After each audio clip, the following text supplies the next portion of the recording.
Хочу поблагодарить командование, личный состав сил специальных операций, ветеранов подразделения спецназначения за верность присяге, за безупречную службу во имя народа России и нашей великой Родины.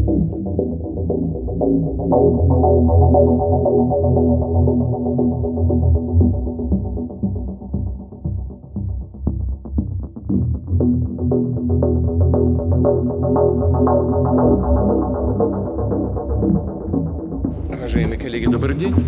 Мы собрались с вами для того, чтобы обсудить ситуацию, которая складывается сегодня на Донбассе. Я в двух словах напомню. Dan terakhir, perbincangan bertelepon dengan Presiden Rusia, Vladimir Putin.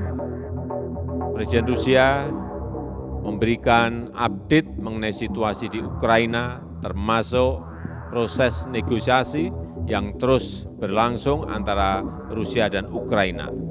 Saya kembali menekankan pentingnya perang segera diakhiri. Saya juga menekankan agar solusi damai dapat terus dikedepankan dan Indonesia siap berkontribusi untuk upaya damai tersebut.